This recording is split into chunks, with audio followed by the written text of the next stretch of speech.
Hello everyone, I think we'll start. So we invited today Julie and Nataliia to talk about beauty, notions of beauty. So Nataliia is a researcher of women in army in 20th and 21st century, and also she worked with archival science, right? And she is now working on topic construction of image of military women in Ukraine digital media, and also she works on creating an archive develops the idea of creating digital platform to collect archival documents focused on women's military service in Central and Eastern Europe. And Julie is an artist born in Stakhanov in Luhansk region, and she shifted from documentary photography to stage photography, and she interprets the cultural and visual codes of typical Ukrainian everyday life in predominantly eroticism, fashion, and novel notions of beauty. So let's talk about the aspect of beauty in Nataliia Zalietok's research and the beauty of Julie photography. Yeah. I think we'll start with the presentation. We'll first listen to presentations of Nataliia and Julie, and then we'll have a chance to have a little discussion. Yeah. Nataliia. You have a microphone. No, I don't know. This one or another one. So this works, yes? So, okay, so. Good afternoon, everyone. Yes, thanks for being here. So today I would like to discuss how the Ukrainian media portrays service women, focusing on their beauty and appearance.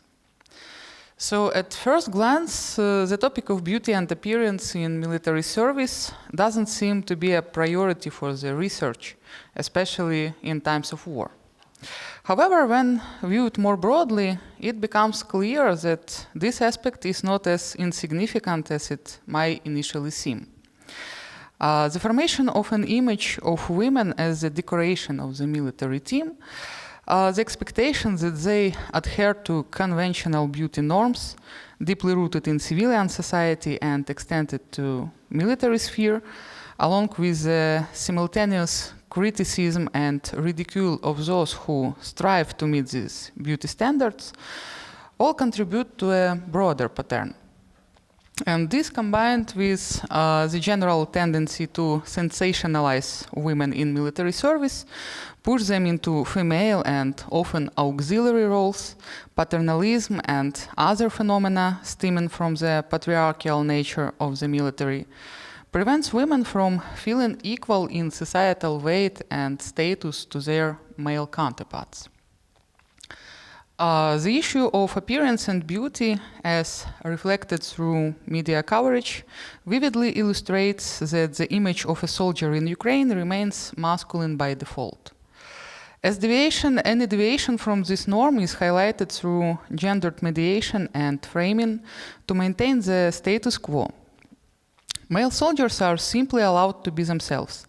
No one discusses military men who enjoy going to barbershops or engaging in other beauty practices, nor those who prefer to appear unshaven in interviews. Society doesn't question how short, slender, or overweight men manage to perform their military duties. However, when it comes to women, all these discussions suddenly become relevant, overshadowing professionalism and career achievements of service women. Traditional views on femininity and masculinity continue to shape perceptions of female soldiers. And expressions like the fair sex, the war is not a reason for a woman to look ugly, remain ingrained in Ukrainian society, though less prominent since full-scale Russia's invasion on 24th of February 2022. Media emphasis on appearance reinforces traditional gender norms within the military sphere, adjusting them to the current wartime context while maintaining established social principles. And similar patterns have been observed in past conflicts. Next slide, please. So, for instance, during the Second World War in Great Britain, women's appearance was linked to national service. In 1940, article in Express and Echo stated, "In these times, men can go about looking like anything on earth. But if women were content to look dowdy, it would have a dispiriting effect on everybody. They are doing a national service in looking neat and tidy." The Beauty as Duty campaign, supported by Winston Churchill, encouraged women to maintain their appearance to boost morale. And slogans like "Keep your beauty on duty" highlighted this focus. While contemporary researchers, for example, Siraki Haley, argue that the campaign boosted spirits, I see it as an attempt to control women's bodies, framing attaining beauty as a duty rather than self-expression. In the context of current Russian-Ukrainian war, the topic of beauty of service women is promoted in a slightly different way. However, I argue that this continues to contribute to marginalization of military women and needs to be revised to ensure equal treatment and opportunities in the military for both sexes. Next slide, please. Yeah, so this study uses materials from military, civilian, and feminist media that were published between 2016 and 2023 and addressed the issue of women's appearance and development of female military uniform. A total of 54 articles were found and analyzed. And also, in addition, I included some of the results of the survey of service women on their interaction with Ukrainian media, which I conducted from 25th of April to 10th of May 2024 using Google Tools. Next slide, please. So, between 2014 and 2024, number of service women in the Ukrainian Armed Forces increased from 16,000 to 45,000. Over 4,000 service women are currently on the front line. Since 2014, Ukrainian women have increasingly joined the ranks of the armed forces and volunteer military formations, participating directly in combat operations in eastern Ukraine. As this trend developed, Ukrainian media began to feature coverage of the activities of these women, though initially such articles were rare. Over time, particularly after Russia's full-scale invasion in February 2022, media attention on female soldiers grew significantly. However, it is still not a rare case when the emphasis in these portrayals shifts away from their military competence, focusing instead on their appearance. This media narrative reflects a broader societal issue where women, even in war, are expected to adhere to traditional norms of femininity. Currently, in the Ukrainian media landscape, female soldiers are frequently the subjects of scrutiny regarding their makeup, nails, and overall appearance, which opens them up to both praise and ridicule. From 2014 to 2022, media coverage frequently demonstrated blatant bias, sexism, and objectification. Female soldiers were often described with terms like the fair sex or beauty, with their gentleness and delicacy emphasized even during military training. The focus on physical attributes often overshadowed discussions about their actual military roles and achievements. Next slide. No, previous slide. Yes. So, an illustrative example occurred in May 2017 when CensorNet published a photograph of a female soldier during a mortar training. Instead of focusing on her combat skills, the media highlighted her well-manicured hands, drawing attention to her appearance rather than professionalism. Commenting on the photo, the media's editor-in-chief Yuri Butusov noted, "This mortar has never failed its crew. No one has ever fired it with such tenderness."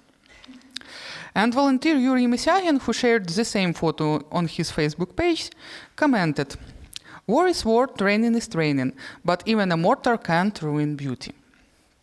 Next slide, please. So the Ukrainian military environment has a history of promoting female soldiers as decorative features with military units. The Bereginya in uniform contest, established in 2017, focused on the appearance of female medics, reinforcing traditional gender roles.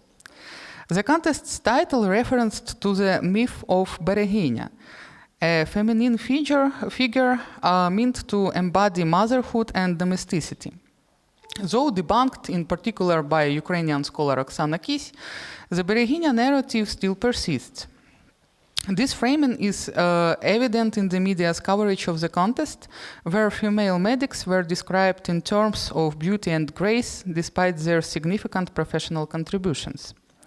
This quote from Army Inform says, "Instead of elegant dresses, uniforms, and on their delicate feet, not designer heels, but military boots. After the recognition and triumph, the formal awards, flowers, and silver ribbons, the military beauties returned to their posts. Without the ubiquitous paparazzi, camera flashed behind them, and crowds of fans seeking autograph, as befits winners of such contests." Next slide, please. So another example is when journalist Taras Hreny wrote about combat medic Irina Kinash. He commented on her lack of manicure, again centering the discussion on her physical appearance. He wrote, "Irina is anxious, and despite her extensive combat experience, she tries to hide her hands without a manicure, because like any girl, she wants to look pretty. But staying well-groomed here, where the nearest beauty salon is 50 kilometers away and the enemy is only 200 meters away, is no easy task. Yet she is respected in the unit not for her looks. The guys know very well that even in the event of a severe injury, Irina will undoubtedly save them." After large-scale invasion of Ukraine, there was a certain shift in Ukrainian media discourse on women in the military. Their activities began to be covered in more detail, with more interviews featuring service women offering different perspectives on military service and having various motivations for serving in the military. However, the topic of their appearance wasn't eliminated from the media discourse. Next slide, please. One particularly illustrative example comes from an article in Обозреватель, which described how female soldiers on the front lines still found time for grooming, performing manicures, and skin cleansing despite their grueling environment. This narrative reflects the expectation that women must maintain conventional beauty standards even in combat, a contrast to how male soldiers are pursued. Next slide, please. A revealing case emerged when some passengers on the train complained about the bad smell of a male soldier returning from the front. Public outrage followed, with many defending the soldier by reminding society that war doesn't smell like violets and luxury perfume. It smells like sweat, blood, and death. However, the same society still wants service women to follow conventional beauty practices under any circumstances. Next slide, please. So at the same time, the media are increasingly publishing materials that, on the contrary, deny the idea of beauties in the army. Some of their headlines you can see on the slide. However, these materials often contribute not to overcoming outdated ideas about women in the army, but rather to dividing women soldiers into right and wrong, and condemning the latter. For example, a soldier with pseudonym Dasha Deshika shared her views on whether women should wear makeup while serving. Almost immediately, it becomes apparent that the military woman's views are not as categorical as the headline suggests. Also, she said that she doesn't understand sisters in arms who wear makeup on duty and doesn't practice it herself. She stressed that this is her subjective opinion and that, in fact, makeup for other women can be a means of stress relief and a source of positive emotions reminiscent of pre-war life. Similarly, the headline and style of presentation in the article are more likely to incite internal misogyny and blame those service women who use makeup during their service, rather than help to overcome the cause of this phenomenon. There is a notable lack of civilian military media criticism on sexist practices in portrayal of female soldiers. Feminist media outlets such as Povaha remain among the few consistently challenging these narratives. Next slide, please. So in December 2022, a controversy arose over a charity calendar featuring nude images of Ukrainian female journalists holding weapons, sparking public debate about the objectification of women during wartime. Among the critical reactions on this event was an article of servicewoman Yarina Chernogus published by Povaha. In the article, The Female Body as a Military Trophy, she showed how women's bodies have historically been objectified in the military. Chernogus stressed that women soldiers who constantly joined the army in our realities and even before the full-scale invasion are constantly fighting to be perceived as specialists in the field, not as women and beautiful meat. And she highlighted how objectification reinforces patriarchal norms and distracts from the contributions women make in their roles. Next slide, please. One of the most telling examples of the discrepancy between appearance and reality in media portrayals of service women is seen in staged photographs of women soldiers. Ukrainian service women have expressed frustration that these images, often featuring well-groomed women with loose hair and makeup, do not reflect the actual experience on the front lines. For example, Ukrainian Armed Forces servicewoman Olga Matvienko was outraged by the fact that in many of the photos accompanying media materials about Ukrainian women at the front, the latter are presented with makeup, manicure, loose hair, clean clothes, etc. She emphasized that such photos have nothing in common with the everyday life of servicewomen on the front line. Marina Moloshna, a soldier, shares the same opinion. War is blood, dirt, and sweat, no matter how pathetic it may sound. Such photos reassure the society, but we have already played with reassurance enough. We need to show the truth. Next slide, please. And very similar thoughts were expressed by the respondents of my survey. Unfortunately, I see that this slide is seen only partially, but I can do nothing with this, sorry. Yes, so 20 of my respondents think that media materials about service women should be accompanied by the real photos that reflect the actual life of women serving in the armed forces of Ukraine. And next slide, please. And the majority of respondents are convinced that the issue of service women's appearance is either not worthy of a separate discussion in the media, or it should be aimed at encouraging women to disregard societal expectations regarding their appearance. And due to the lack of time, I will only briefly discuss the issue of the development of the female military uniform in the civilian and military media. So it should be noted that from 2014 to 2022, the state has been improving mainly women's everyday and ceremonial uniforms, with little attention paid to creating functional uniforms for women serving on the front lines or in support roles. In my opinion, it also serves as one of the pieces of evidence of the state-level perception of women as decorations rather than full-fledged soldiers.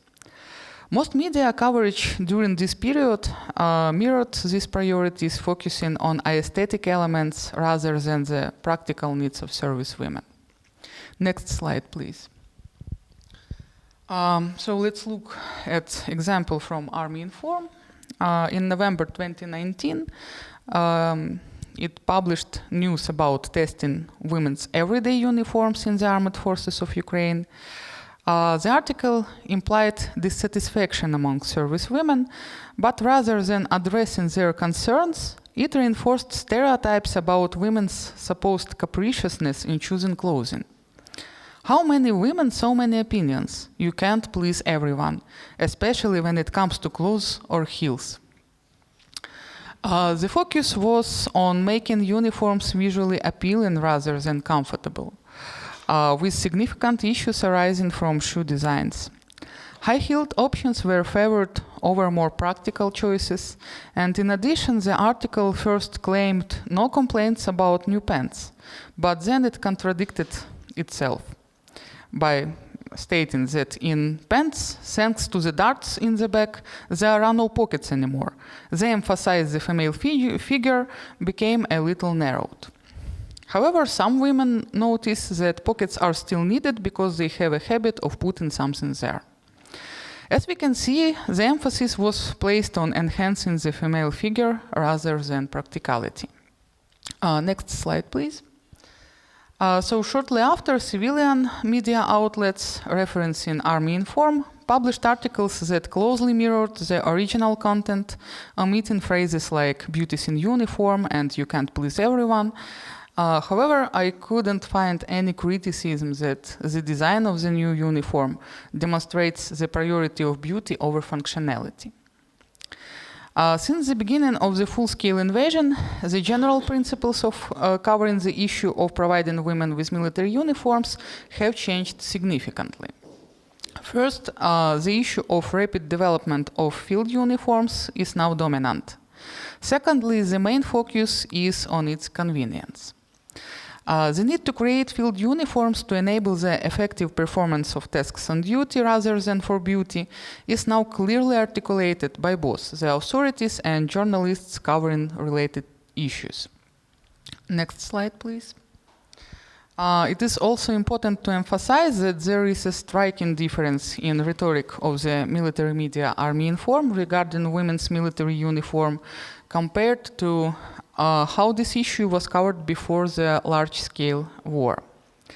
From statements that women are capricious when it comes to choosing clothes and their opinions can be ignored, there has been evolution to the updated version of the women's summer field suit took into account all the wishes of service women. When describing the characteristics of the products, the emphasis is no longer on beauty, but on compliance with the physiological characteristics of women. However, as of now, it is still too early to say that at least the topic of women's military uniforms in public discourse is being represented without sexism and objectification of service women. Next slide, please. So, on the slide you can see the screenshots of images that used to advertise female military uniform for sale on one of the Ukrainian marketplaces, and journalists from feminist media Pavaga drew attention to it in July 2023. Next slide, please. So, to conclude, the issue of the beauty and appearance of female military personnel remains on the agenda of Ukrainian media even amid the ongoing war. Between 2016 and 2023, this media continued to reinforce gender stereotypes, sexism, and objectification, portraying beauty as an inherent attribute of women in the military and upholding patriarchal practices through the prescriptive beauty norm. Next slide, please. Since Russia's large-scale invasion of Ukraine on 24th of February 2022, there has been a shift in the media discourse, coverage of servicewomen activities has increased, with more articles, interviews, and recognition of their contributions.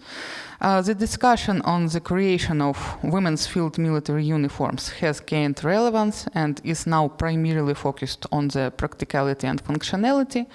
However, the focus on beauty and appearance persists, and PBN remains prevalent in both civilian and military media. Sorry. Media criticism of beauty standards often stigmatizes women who engage in beauty practices rather than addressing the societal conditioning behind these norms. Next slide, yes. Feminist media such as Pavaha offers an alternative by focusing on the legal and socio-cultural challenges faced by women in the military. Despite their contributions to gender reforms in the Ukrainian military, these outlets have a significantly smaller audience compared to civilian and military media, and as a consequence, limited influence in society. So, next slide. Thank you for attention. And yes.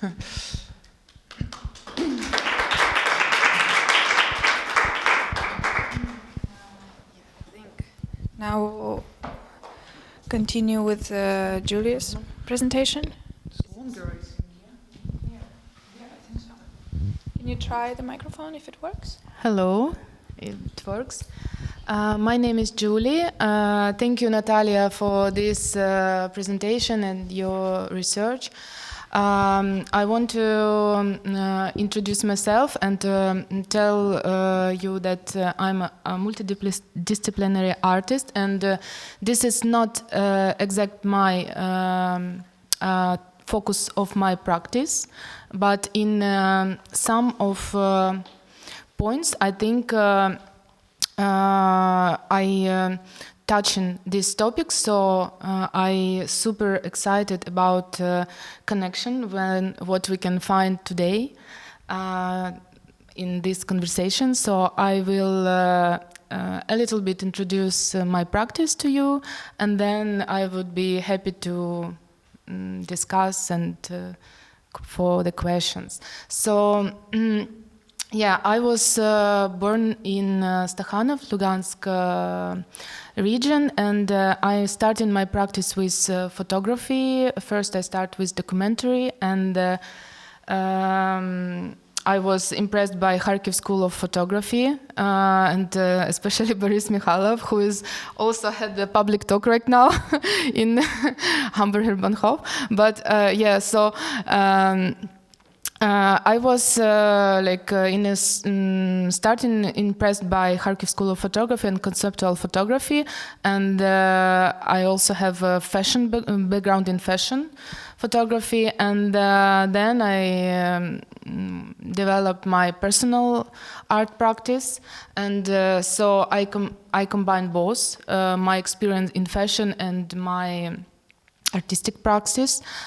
So we can go next. Yeah, so this is my photos from my project, like fashion project. Here, story for Numero Berlin.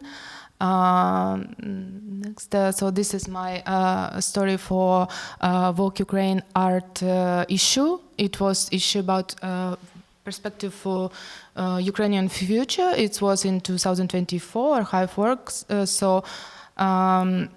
Usually I work with color, with people, and with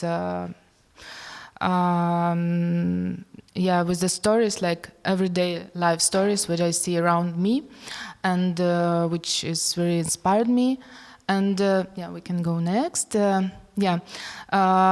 So usually, yeah, I will show you then my exhibition, which always connected with my work. So, for example, I had project Hrishnytsia, which is about Ukrainian railways and about traveling by trains. And it's also the first exhibition was in railway station, so it's a continuation of my artistic language. And we can go next. This is the essay of Anita Nemet. So she also talking about my practice. So I focus in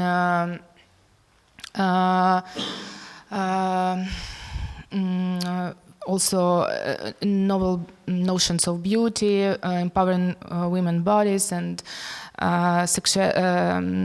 sexuality, and predominantly in photography, but also I work with different mediums.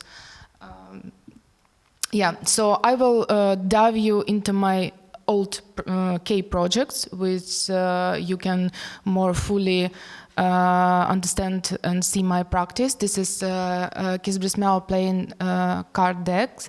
So I was created in 2015, and there's 2 decks, 15 and I think 18 years next. And the next slide, it's I also create a video game based on playing game Durak, so it's like full on English, so with images which based on my archives and my personal communication is sex chats and chatting with partners, and it was this project is about discovering own sexuality through the games. So, for example, from the from the childhood as a Kizbrysmiao or some super ball games, and to the bottle games, and like another one how we discover and me personally my sexuality through this. Can go next. And this is my first even drawing.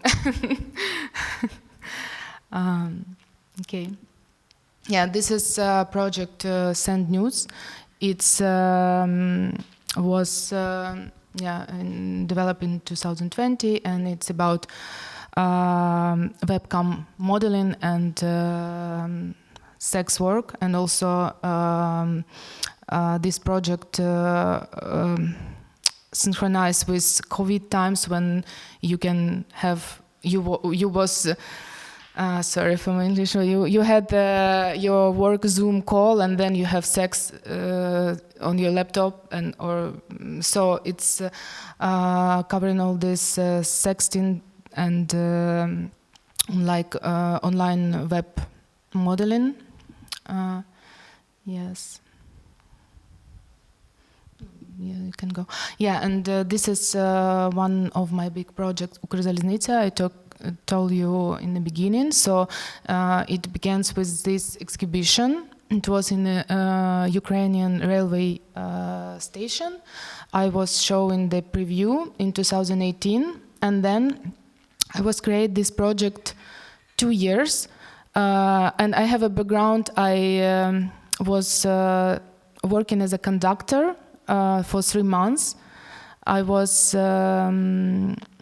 studying Railway Academy, and I had this experience when all the people who work permanently in railway they go to summer vacation, and for the student it was possibility to work as a conductor. So I got this possibility, and I work for 3 months, and this book was based on my personal stories, on stories which I heard, because traveling by trains in Ukraine is like super big part of life in Ukrainians' life, Ukrainian people life. So it's based on my stories which I heard, stories from my friends, and it's also combine documentary and staged photos. So this little bit surreal line when you don't recognize where the documentary and where is staged. So we can go next. And this is exhibition in Oslo. It was solo exhibition, also with this project and with another one in 2023. And Hrishnytsia was released as a book also to 2020. Now it's sold out already, and now I'm working on maybe I will tell you later a little bit about plans, but now I'm shooting the new stories, the new layers, which also already exist since full-scale invasion, because this project was done in 1718, and right now this project still living life, and I can't show I have desire to create a new layers, because now it's not relevant because it's not showing the full experience, and of course traveling in Ukrainian trains is not looking like that right now, and so I'm now working on a continuation of this project, and it will be also 2 big exhibitions, and I hope book also. Yes, okay. Yes, and this is my also lovely project, which is also work with connected with beauty and about what is erotica nowadays, how we represent. So this is erotic art magazine Hrishnytsia, which I founded in 2020, I think. Yes, and it's already 4th issue right now, and it's focused on like it was based like first issue I was created like just intervention to like typical male gaze magazine, which was like in Ukraine only Playboy, I think, or something like this. And I was first issue was, can we return to the cover? Yeah, this first issue was when this beautiful girl sitting, and you can, if you see this magazine, you can think, okay. And I put I've put super this cliche naming for the how to say, the topics of the text, and so it was like intervention. When you see the cover, you think, okay, I will open now, and it will be like naked girls or something like this, and then you open, and there are really strong text of Ukrainian artists, poetry, photography, drawing. So it's all about Ukrainian artists and how they represent, how they showing and how they represent erotica nowadays, and in their practice. Yeah, and then this is already 4th issue. And also a 3rd issue was super important for me, because it was switched. It was in 2022 when full-scale invasion began, and we already had ready 3rd issue, but then we start to think, okay, what we was shocked, me and my friend and art director, designer, how we can now support our defenders, and how we talk about erotic with full-scale invasion. And we think about, I don't know, maybe half year, we spoke with different people, with the team, with military people, with queer community who is in also in service, and we are discovering this topic, how we can talk, and discovered how it was in the past. Like, for example, I don't know, this concerts of Marilyn Monroe in or in USA, yeah, or with this beauty Elizabeth Arden, when she's created this red lipstick for, and how today, and we also in this issue we making research about this phenomenon of OnlyFans. Do you know this territory of defense? And in Ukraine we have this territory defense, but OnlyFans, like when people send nudes to gain the money to support our defenders. So we, in this issue, we make this big research, and on topics, how we do it today, how we support, how we talk about erotica, how we talk about intimate communication, because also intimate communication, a lot of partners are separate, someone in military, and all the communication, a lot of communication is online. So how we talk about this today? Yeah, so we can go next. Yeah, and this is content of last issue. Okay. Yeah, so this is also a self Anita Nemeth. So we this 4 issue is about games, and also it's really important that Hrishnytsia is in Ukrainian is feminitive. It's not translated to English like a sinner. It's more temptress. So it's more. Yeah, it's not. I think we don't have exact translation to to English of this word, but yeah, I think the closest is temptress. It will be okay. Yeah, and really, really important part I think of all these issues is nudes, because it's nudes which our readers just send us. So it's not staged photos or not. It's just people sending to our email their photos, which is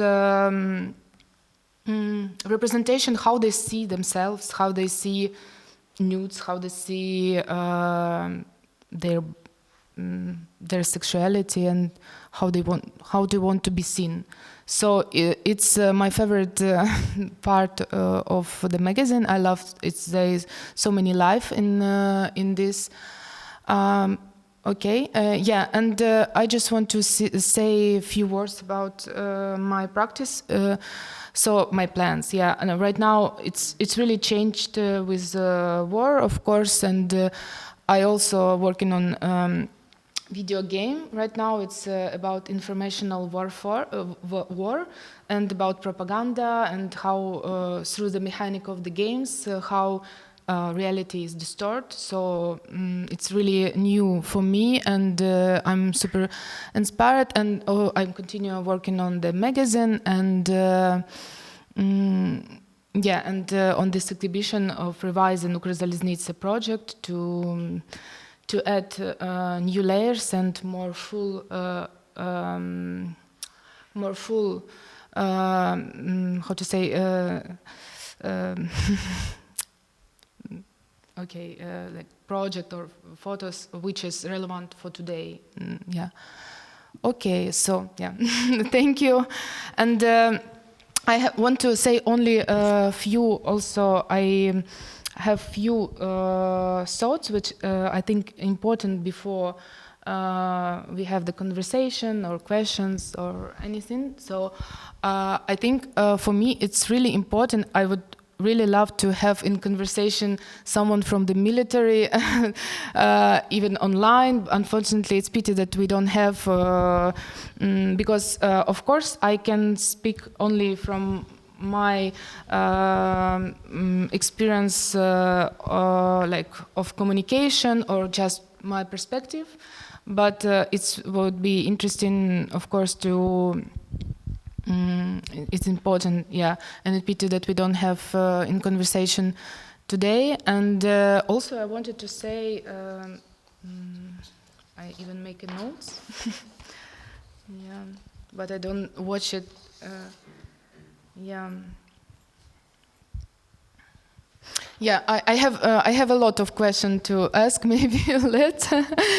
Yeah, what we're gonna do with this representation? Yeah, and with yeah, because I have a lot of comments. I really love your presentation, and it's interesting to discuss all this. Yeah. Yeah. Thank So you.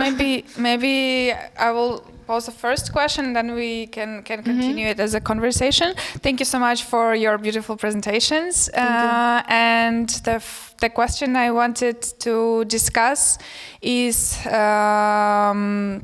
for you both, but also how do you define beauty, and do you think that talking about beauty will kind of deny the professionalism talk and the military competence of women in military, and how do you fight also the stigmatization of the beauty and attempt to be beauty and represent the beauty as well? Yes, thank you for your question. Actually, I think that, yeah, it's a good question. So my definition of beauty is like we all are different and we have different tastes, and different people like different body types, different hair lengths, colors, features of face. I don't know, everything, yeah, whatever. And for somebody, beauty is not about physical appearance at all. And to come up with some universal beauty standards, which will work for everyone, it's just impossible. And I think that true beauty, true human beauty, and diversity makes true human beauty so special. But if we talk about my research, of course, I refer to beauty as to conventional beauty. Yes, so some standards which inherent in particular society, or some features that this society deems desirable, yeah, and wants women to follow these beauty standards. And my methodological framework is based on prescriptive beauty norm, which is a social phenomenon when women feel pressure to constantly pursue beauty. And in 1991, researcher Naomi Wolf, she drew attention to the phenomenon of beauty myth, which includes this pressure to women to follow beauty standards, and that this interrupts their development in career, in achieving other goals. Yes, because it is very hard to follow all these conventional beauty standards, especially considering the fact that we all are different. And when women spend a lot of money, a lot of psychological and physical efforts to follow some standards, they don't have much time to pay attention to other spheres. And future scholars, in further years, scholars developed this concept, and there are works that prove that these conventional beauty standards and prescriptive beauty norm contributes to how to say, to sorry, my English. Yes, contributes to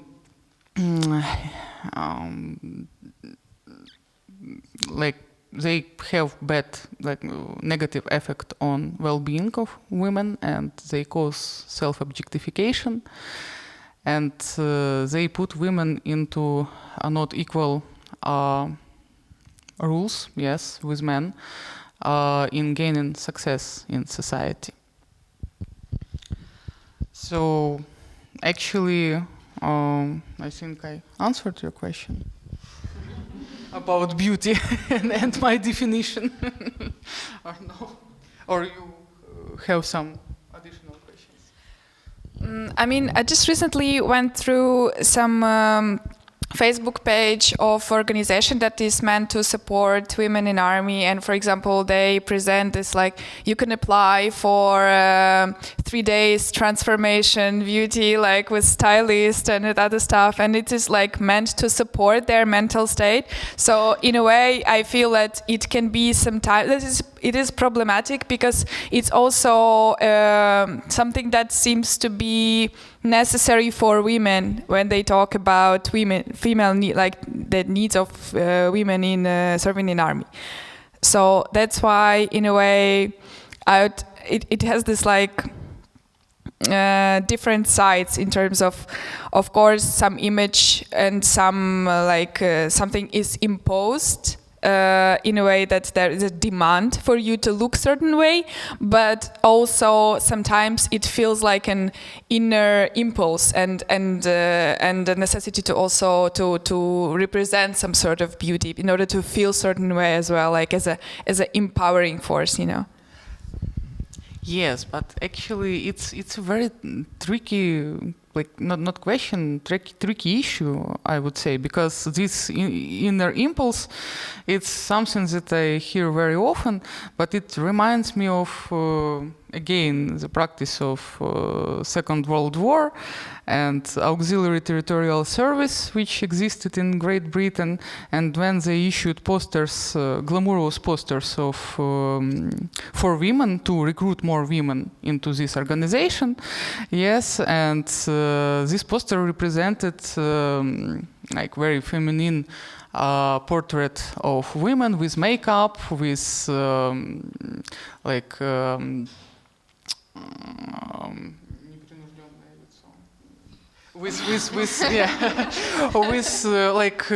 smile in her face and with like thinking about something positive, yeah, and with all this makeup, hairstyle, and so on.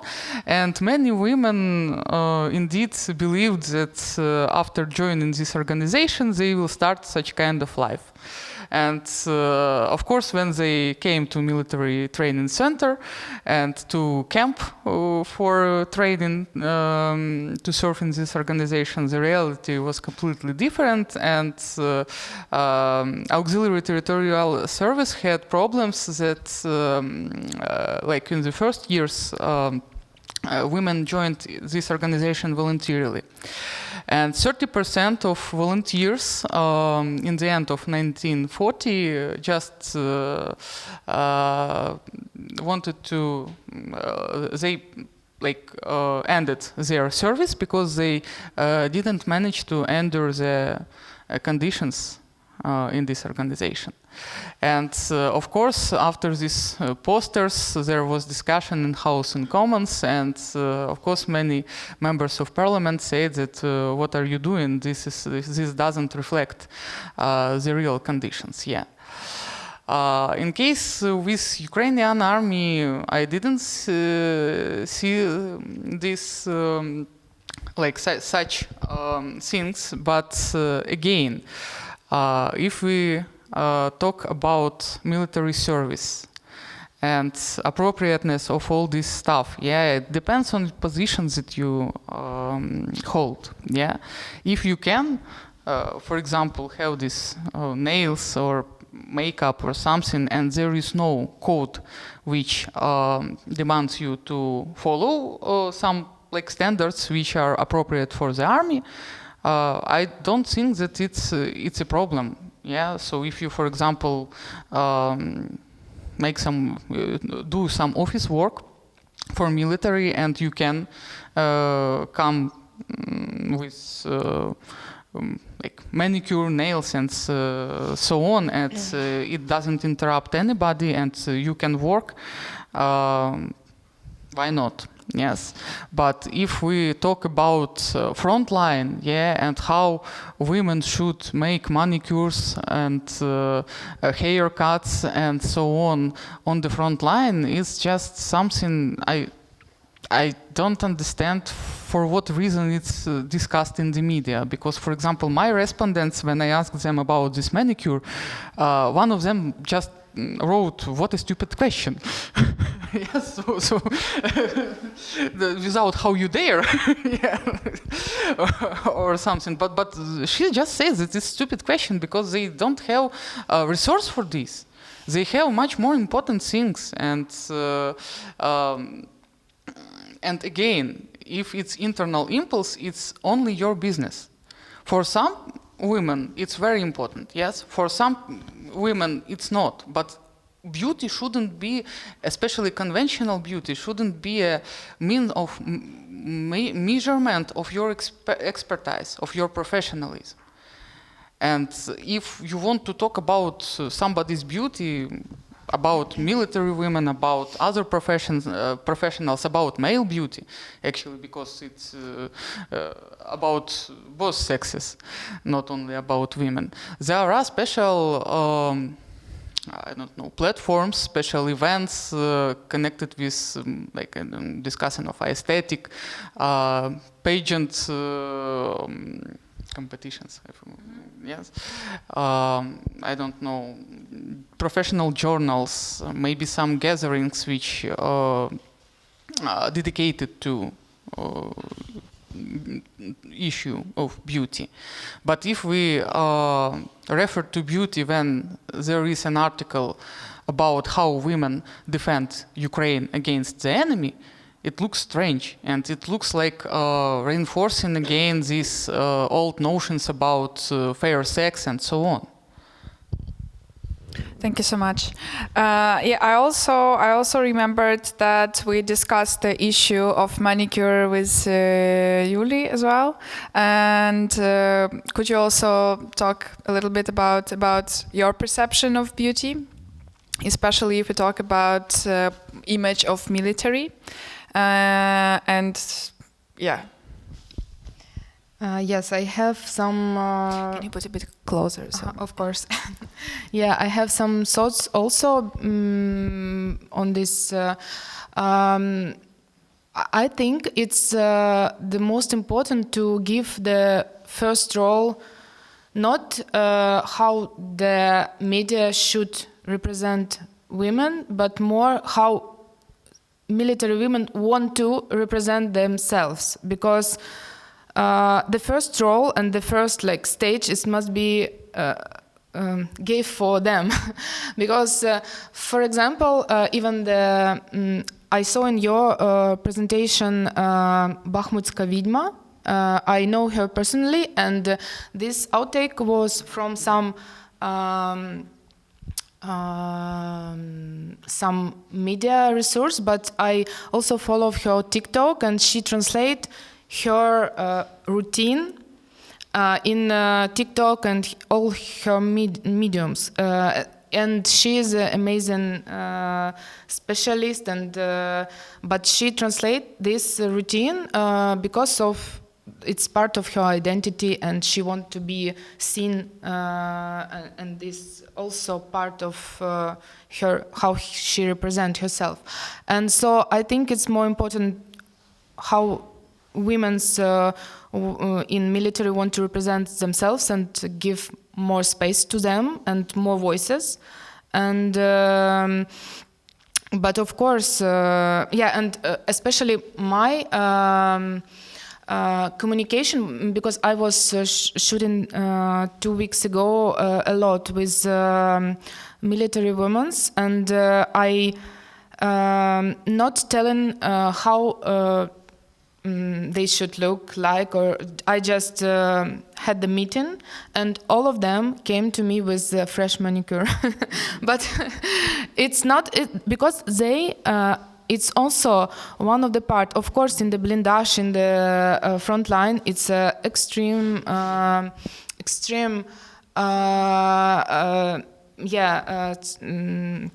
like around environment, but. Some of the women, they don't want to show in also continuation. They have, I don't know, some perspective on how they want to be represented. So I just noticed it. I'm not asking them to come somehow. I just ask, just come as you are, and just we have some conversation and some photos and all of them. Of course, and it's not to please society frames. Of course, it's a problem, but some of them, for some of them, I think it's like, you know, it's a self-care, yeah, it's self-love, it's for some of them, it's a possibility to take control of their bodies, because when the situation where is zero control, you can control and, I don't know, paint your nail while the explosions, and you just wait of your right or something, yeah? So it's not for me the question like it's more about, yeah, we need to ask more and showing more cases, because for me both sides, radical sides, is problematic. Like, for example, and showing women's only as a professional and just not and if they. And also, of course, beauty on duty is super problematic. If beauty on duty, if we call, if it's a... For what reason? Yeah. For what reason? Yeah. For what reason? If woman can, yes. If woman is allowed. It works. Okay. Yeah. So if woman is allowed on her position to follow these conventional beauty standards, and she likes this, why not? Nobody says that there should be some orthodoxy, yeah.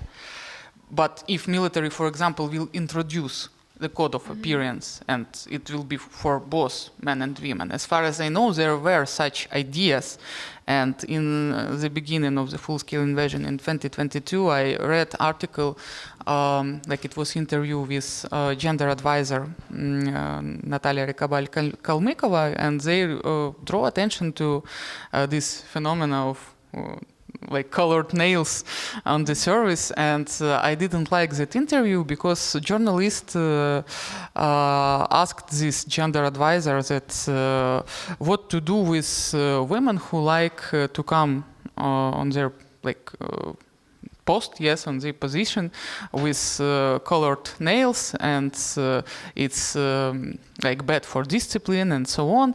And she, instead of saying something like, okay, we don't have like unified policy on this, we don't have a code, and we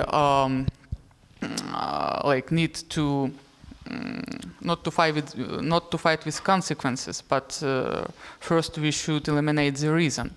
Because these women who now join military, they interiorized those roles of, like those feminine roles, which were existent in this society. And from early childhood, they were told that they must pursue these like beauty standards. And of course, for them, it became a kind of desire, internal impulse, yes? And we don't know how many women without this pressure will have the will to follow these standards. Of course, there will be some percentage. But now it's very widespread among women. But again, this gender advisor said that a journalist asked, what if women will refuse to stop following beauty practices? And she said, oh, it's so bad approach from the women's side, and they should understand that there should be discipline and that they may interfere work of men, which are their brothers in arms, and so on. But she didn't say that we need to introduce the code first. And she said that, yes, we don't have this code. But women are blamed, yes. But it's not that approach that can allow us to build indeed friendly environment for both, for all genders, actually. Not for both sexes, but for all genders. Because our army should be friendly for all diverse Ukrainian community. And motivation and skills, that should be a priority during recruitment, not the desire to instill into military sphere these like old-fashioned gender relations inherent in patriarchal society, and not to reinforce all this, because we can't build another civilian society in military sphere, because it doesn't work if we want efficient army. Thank you so much. Julia, do you have something to add or comment on more? I just thinking about. I have a question to Nataliia. Maybe it's really important in feminist media like Povaga, and but yeah, they have much less coverage as like mainstream media. And what is your thoughts on this? How we can maybe educate or collaborate? How it's possible to use this coverage for me to make these things happen and change these perspectives and change this state of things with the. So, in my opinion, like all the journalists in Ukraine, they should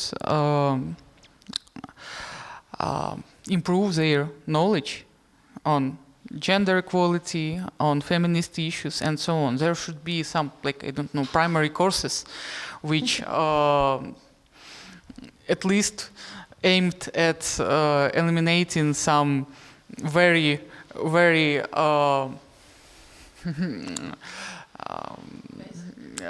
yeah, maybe basic problems which maybe with basic stereotypes and stereotype approach, yes, to covering some issues. Because sometimes in these media articles we can find very strange things which like, I don't know, it's such a pure sexism that I even don't know how to comment it, yes.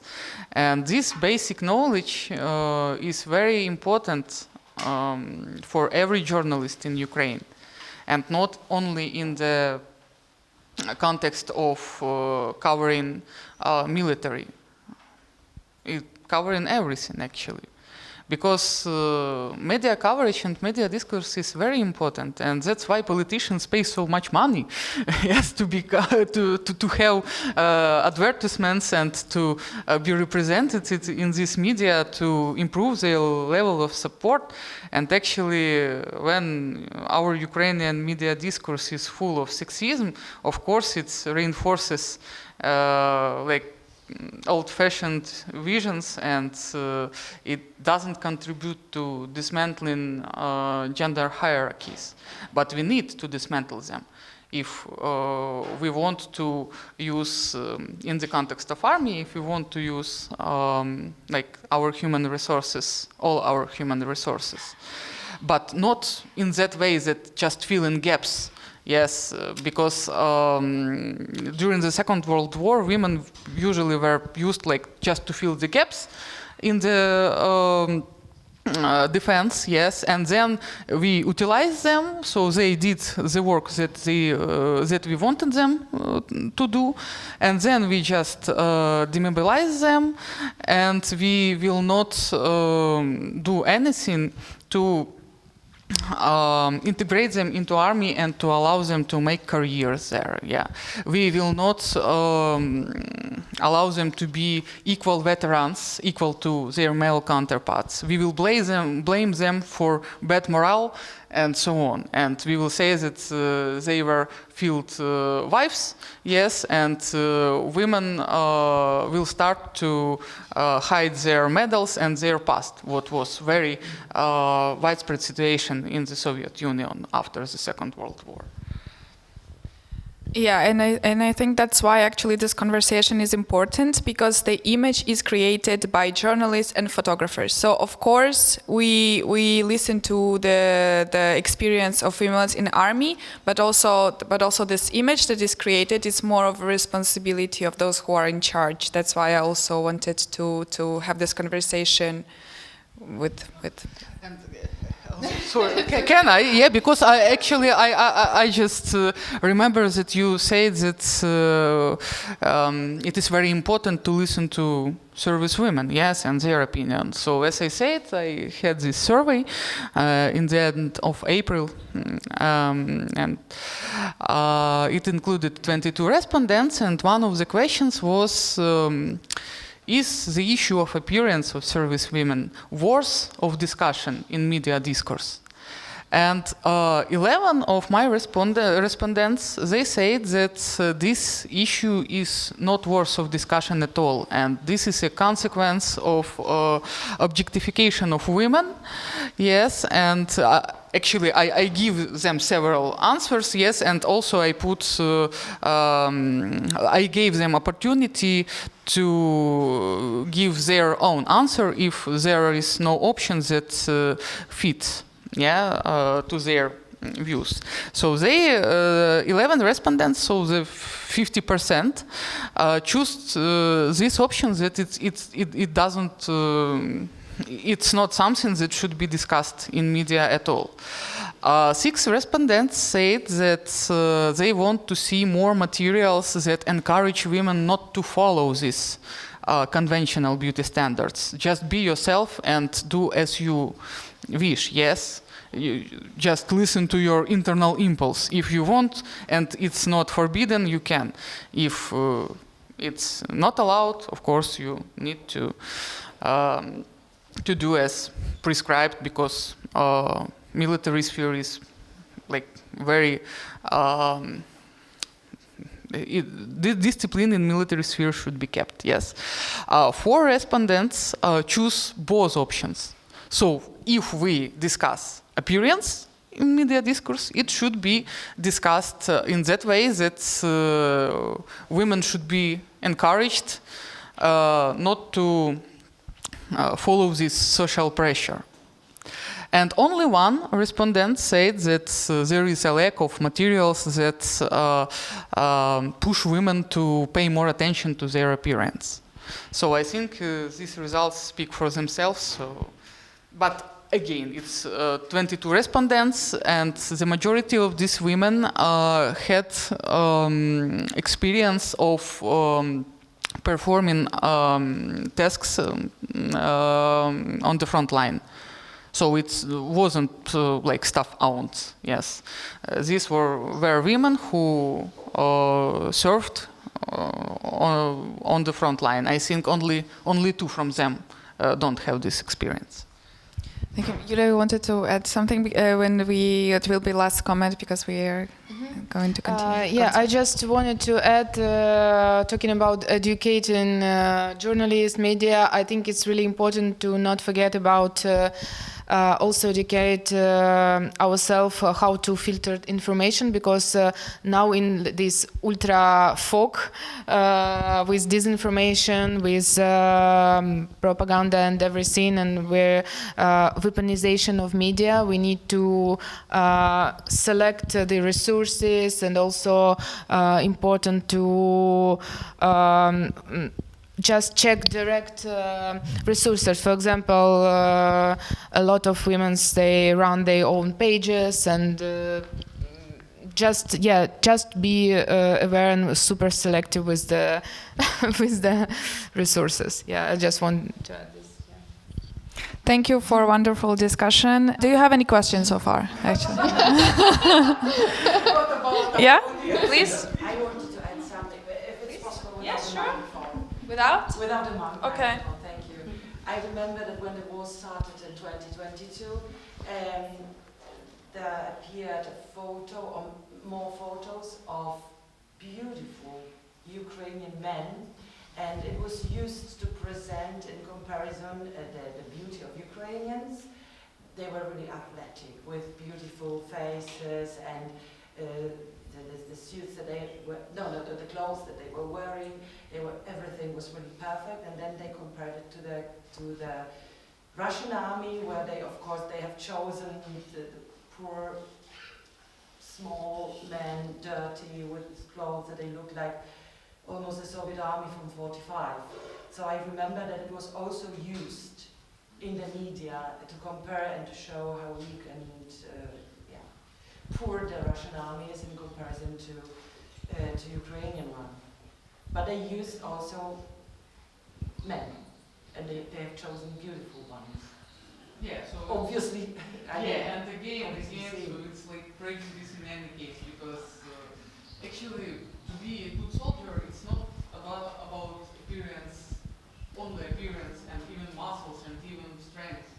So there are many positions where you can be effective, even if you are small, slender, and don't have some like features of Superman or Superwoman. Yeah, but it's very interesting moment actually. Where did you find this? It's on social media or? Yes, on social media. I'm Polish, so I was following the Polish sites. I don't remember, some on Instagram. Yeah, but it's very interesting. Yeah. I came a little bit later, sorry for that, but maybe I missed something or you haven't talked about this.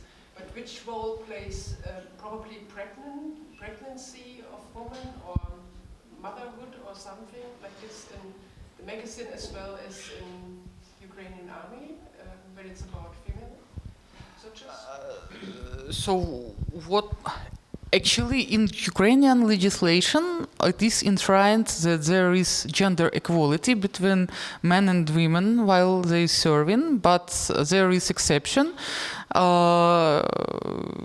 if this gender equality doesn't contradict to law about maternity and childhood.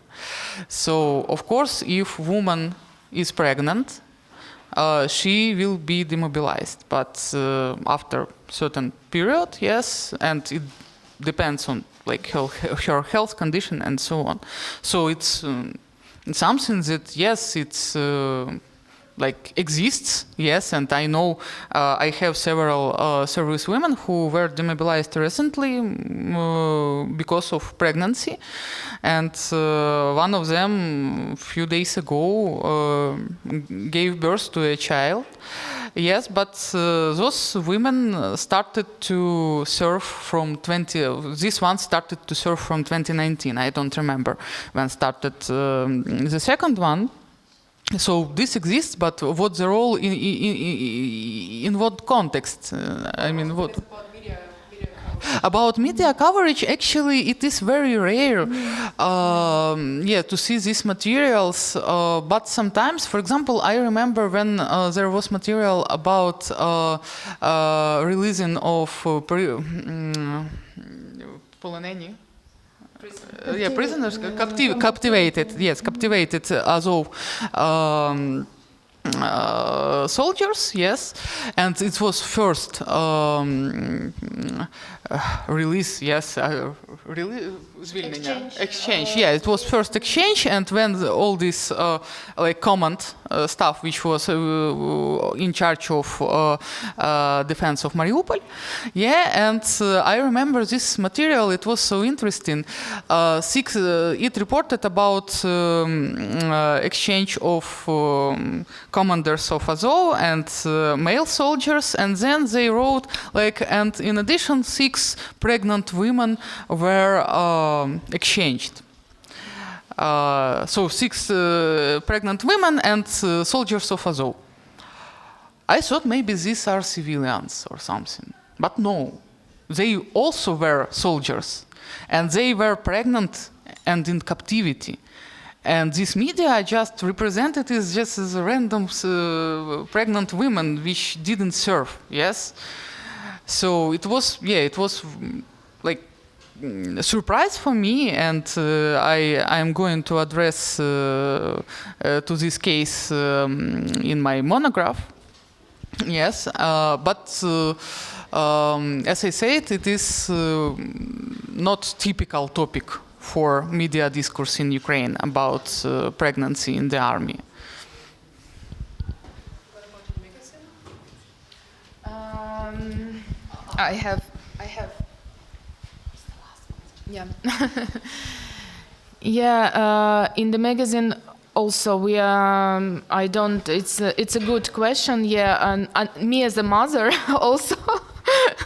Yeah, I understand that there's no coverage, but for the media, for Ukrainian media, what I see, because Hrishnytsia is not. I can say that it's like media, traditional media. It's more about Ukrainian artists who focus on erotica. So it's